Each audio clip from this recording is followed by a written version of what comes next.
Hello everyone, नमस्ते। कैसे हैं आप सब लोग। तो मैं 2 बार अपना कैमरा सेट कर चुकी हूँ और दोनों बार ही कैमरा मतलब अपना मोबाइल सेट कर चुकी हूँ और दोनों बार ही गिर गया। अब इसमें अगर ये मोबाइल ख़राब हो गया तो फिर मेरा आप लोगों से संपर्क टूट जाएगा। तो कुछ लोगों का मुझे यूट्यूब पे कमेंट आ रहे थे कि कैसे हैं आप। तो मैं बिल्कुल ठीक हूँ, मस्त हूँ। आशा है आप भी ठीक होंगे। आज मैं जिस टॉपिक के ऊपर वीडियो बनाने जा रही हूँ वो है माइग्रेन, जो कि मेरा पास्ट भी रह चुका है, क्योंकि मुझे भी माइग्रेन की दिक्कत थी और क्योंकि मैंने उसको योगा के थ्रू ही ठीक किया। तो मैं चाहती हूँ कि अगर किसी को माइग्रेन है तो आप लोग भी योगा के माध्यम से उसे ठीक कर सकते हैं। तो चलिए जानते हैं क्या है माइग्रेन, इसके लक्षण क्या है, इसके कारण क्या है और इसका निवारण क्या है। योगा में इसका निवारण क्या है, मैं योगा का ही निवारण बता सकती हूँ, बाकी मैं डॉक्टर तो हूँ नहीं। तो सॉरी। तो सबसे पहले हम जानते हैं कि माइग्रेन क्या है। माइग्रेन, जिसको हम अर्धकपाली के रूप से भी जानते हैं, ये एक ऐसा दर्द है जो सिर में होता है, सबको पता है। ये सिर के आधे हिस्से में होता है, सिर के दाएं हिस्से में भी हो सकता है और सिर के बाएं हिस्से में भी हो सकता है। ये जो दर्द है ये सूरज उगने के साथ साथ ये दर्द शुरू होता है और शाम होते होते ये दर्द धीमा हो जाता है। अगर इसकी समय की बात करें तो 4 से 7 घंटे तक ये दर्द रहता है। तो ये तो था कि माइग्रेन या अर्धकपाली क्या होता है। अब जानते हैं इसके लक्षण क्या होते हैं। तो इसके अगर लक्षण की बात करें तो सबसे पहला जो लक्षण है वो है कि आधे सिर में दर्द होता है। ये तो लक्षण भी है और ये इसका लक्षण ही पहचान है। और तो ये आधे सिर में होता है, लेकिन 60% लोगों में ये पाया गया है कि ये जो दर्द है ये आधे सिर में होता है। 40% लोगों में ये पाया गया है कि ज़रूरी नहीं है कि ये सिर के आधे भाग में ही हो, ये पूरे सिर में भी हो सकता है। इसमें दूसरा अगर इसके लक्षण की बात करें तो इसमें जिस दिन आपको दर्द हो रहा है वो तो 4 से 7 घंटे आपके गए ही, वो दिन तो गया ही। उससे पहले का दिन आपको क्या महसूस होगा कि आपकी आंखें हैवी हो रही है, आपको नींद नहीं है लेकिन आपकी आंखें खोलने का मन नहीं कर रहा है, आपकी आईलिशेस में हैवीनेस है, आपके सिर में हैवीनेस है, आपकी आज्ञा चक्र के पास कुछ आपको ऐसा लगेगा कि कुछ जैसे हल्का सा ट्रिगर प्रेशर जा रहा है और आपको बहुत चिड़चिड़ापन महसूस होगा। आपको ये आपका मैं पहले दिन का इरिटेशन आपको शुरू हो जाएगी। ये मैं पहले दिन की बात कर रही हूँ। दूसरे दिन आपको पेन होता ही है। तीसरा दिन कैसे ख़राब होता है, तो जब आपका दर्द तो ख़त्म हो जाता है, 4 से 7 घंटे आपके हो गए, दर्द आपका ख़त्म हो गया पहले दिन ही, लेकिन दूसरे दिन जब आप उठते हैं तो आपको क्या महसूस होता है कि आप जैसे ही उठोगे आपका सिर जैसे ही हिलेगा तो दर्द फिर से शुरू हो जाएगा, ऐसा आपको महसूस होता है। और ऐसा होता भी है, जैसे ही आपका हल्का सा सिर हिला तो आपको फिर से पेन फील होना शुरू हो जाएगा। झटका लगा सिर में तो आपको पेन फील होना शुरू हो जाएगा। जैसे ही आप झुकेंगे तो आपको ऐसा लगेगा कि बस अब तो वो एकदम गला घुटने जैसा दर्द होता है। और अगर हम बाकी लक्षण की, तो ये 3 दिन आपके पूरे खराब हैं, यानी कि 3 दिन तक ये दर्द, आप ये समझो कि इस 3 दिन तक आपका ये माइग्रेन चलता रहेगा। और अगर हम बाकी लक्षण की बात करें तो आपको घबराहट इसमें होती है, आपको बेचैनी रहती है, आपका ब्लड प्रेशर फ्लक्चुएट होता रहता है और आपको ऐसे फील होगा कि आपको बहुत तेज़ प्रकाश आप देखना पसंद नहीं करेंगे, बहुत तेज़ आवाज़ आपको सुनना पसंद नहीं होगी। आपको इन सब चीज़ों से इरिटेशन, आपको ऐसे झन्ना के आप रिप्लाई करना चाहोगे किसी को कि चुप हो जाओ प्लीज़, मेरे से बात मत करो, ऐसा बोलने का आपका मन करता है। आपका मन करता है कि एकदम दरवाज़ा बंद कर दो, खिड़कियां बंद कर दो, पर्दे लगा के मुझे बिल्कुल एक अंधेरे रूम में सोने दो। आपको एकदम अंधेरे में रहने का मन करता है और आपका मन करता है कि मैं दाईं आँख को ऐसे बंद करके सोऊं, या फिर जिस भी साइड आपको दर्द हो रहा है उस साइड आप मतलब वो वाली आँख आपका बंद करने का मन करेगा। और आपको भूख नहीं लगेगी, आपका खाना खाने का बिल्कुल मन नहीं करेगा, उल्टियाँ होगी आपको। और मेरे को तो उल्टी करने के बाद मेरे को थोड़ा ठीक फील होता था, तो कई लोगों को उल्टियाँ भी होती है, जी मितलाता है इसमें, और खाना खाने का मन नहीं करता है। आपका कितना ही भी फेवरेट खाना हो आपका नहीं मन करता है। जैसे मुझे चाय पीना पसंद है जनरली, लेकिन उस समय चाय तो मतलब आप मीठे वो चाय के स्मेल तक नहीं सूंघ सकते हो, इतना ऐसा दर्द होता है, ये बहुत तेज़ दर्द होता है, ऐसे लगता है कि कोई कील ठोक रहा है आपके सिर में, इस टाइप का दर्द होता है। तो ये तो है सारे के सारे जो माइग्रेन के लक्षण हैं। अब हम जानते हैं कि इसका कारण क्या है। तो कारण जो सबसे पहले हम जो कारण नॉर्मल जिसको हम देखते हैं तो वो ब्लड प्रेशर आपका फ्लक्चुएट हो रहा है, या तो उच्च रक्तचाप है या निम्न रक्तचाप है। दूसरा रीज़न क्या हो सकता है कि आपका अगर मानसिक श्रम बहुत ज़्यादा है, आपको ऐसा कोई काम करना पड़ता है जिसमें दिमाग की कसरत ज़्यादा होती है, तो आपको सिर दर्द हो सकता है। आँखों के रोग अगर आपको है तो उसमें भी आपको सिर दर्द हो सकता है।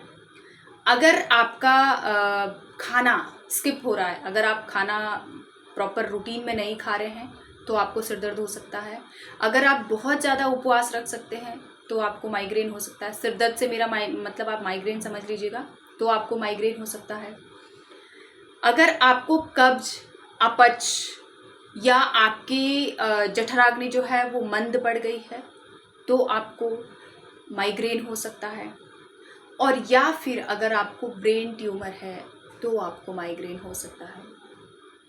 तो ये सारे जो लक्षण हैं, और हाँ, अगर आपको साइनसाइटिस की दिक्कत है तो भी आपको माइग्रेन हो सकता है। और ये जब माइग्रेन जब होता है तो हाँ, एक लक्षण इसका ये भी बताया गया है कि जब ये मस्तिष्क की जो नसें होती है वो फूलना शुरू हो जाती है। तो जैसे मेरे साथ क्या होता था कि यहाँ से ये वाली नस फूलना शुरू हो जाती थी, ये वाली नसें यहाँ से साइड से दिखना शुरू हो जाती थी, तो बहुत सीवियर लेवल पे पहुँच गया था मेरा। तो ये सारे माइग्रेन के लक्षण हैं। और मेरे को कई बार ऐसे लगता था कि अब मेरी नस फट जाएगी, मतलब इतना लेवल तक का ये दर्द पहुँच जाता है। तो ये सारे माइग्रेन के लक्षण हैं। और एक लक्षण और बताया गया है कि जब महिलाओं को मासिक धर्म जब शुरू होने वाला होता है उससे 2-3 दिन पहले भी आपको माइग्रेन जैसी समस्याएं हो सकती है, क्योंकि उस समय आपका ब्लड प्रेशर जो होता है वो फ्लक्चुएट होता है, आपका शरीर कभी गर्म हो जाता है, कभी ठंडा हो जाता है। तो बहुत सामान्य है कि उस समय आपको ऐसी स्थिति बन सकती है। अब है इसके निवारण, यानी कि इसको हम कैसे ठीक कर सकते हैं। तो मैं योगा के माध्यम से मैंने कैसे ठीक किया। सबसे पहला तो मैं नित्य क्रियाएँ मैंने अपनी कंटिन्यू रखी, ठीक है। अपना पेट साफ रखा। पेट साफ करने के लिए मुझे क्या करना है, षटकर्म।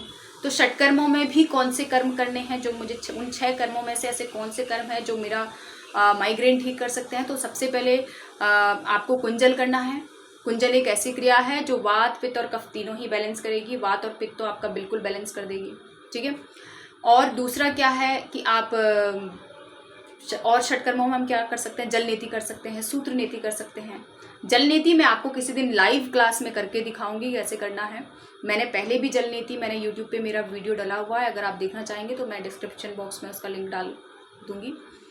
और सूत्र नीति भी आप कर सकते हैं इस कंडीशन में।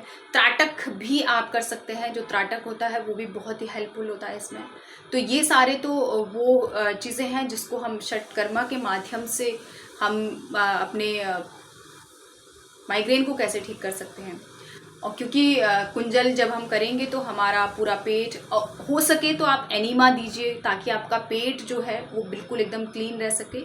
क्योंकि मस्तिष्क में जितने भी रोग होते हैं, अगर हम नेचुरोपैथी की बात करें तो जब भी हमारे मस्तिष्क में कोई रोग होता है तो सबसे पहले हम पेट को क्लीन करते हैं। तो हमारा पेट सबसे पहले क्लीन होना चाहिए। तो अगर हम पेट को क्लीन करेंगे तो हमारा जो माइग्रेन जैसी दिक्कतें हैं वो स्वतः ही ठीक होना शुरू हो जाएगी। अब है योगाभ्यास।